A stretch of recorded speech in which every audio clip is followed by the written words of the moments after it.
আজি হৈছে মহাশিৱৰাত্ৰি পূজা। ৰাজ্যৰ বিভিন্ন প্ৰান্তৰ লগতে দৰং জিলাৰ অন্যতম শিৱ মন্দিৰ নাৰিকলী মন্দিৰতো আয়োজন কৰা হৈছে শিৱৰাত্ৰি পূজা।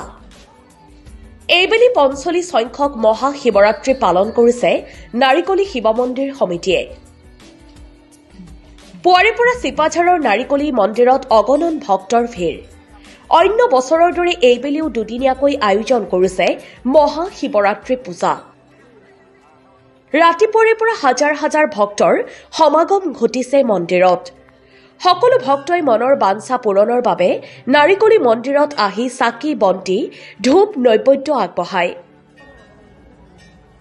সকলো ভক্তৰে মনত আশা যে এই মন্দিৰত চাকি বন্তি জ্বলালে সকলোৰে আশা পূৰণ হয়। অনাবিল প্ৰাকৃতিক সৌন্দৰ্যৰে আৱৰি থকা দৰং জিলাৰ ঐতিহাসিক নাৰিকলী মন্দিৰ ভক্তৰসকলৰ বাবে অতিকৈ এখনি হেঁপাহৰ ঠাই। ইতিহাসে গৰকা দৰং জিলাক যিসমূহ পুণ্যস্থানে সমৃদ্ধ কৰি ৰাখিছে তাৰ ভিতৰত এই মন্দিৰভাগ অন্যতম। এই মন্দিৰত বিগত ৪৫ বছৰ ধৰি আয়োজন কৰি আহিছে মহাশিৱৰাত্ৰি পূজাৰ।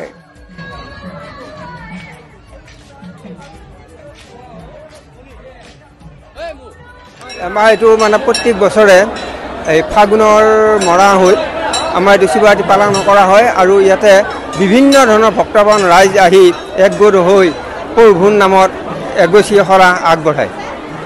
আৰু ইয়াতে আমাৰ এই মন্দিৰটো প্ৰায় ৬০০ বছৰ আগতে স্থাপিত হৈছিল।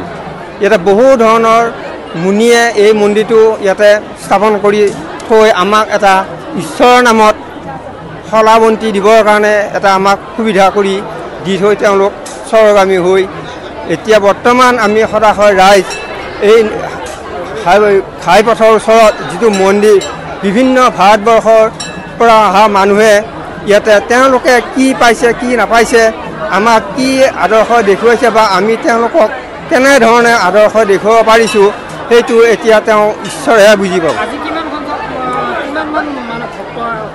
এতিয়া প্ৰায় ৮০-৯০ হাজাৰ ভক্তপ্ৰাণ ৰাইজ প্ৰায় ৰাতি ১২টা বজালৈ তেওঁলোক আহি আছে গৈ আছে।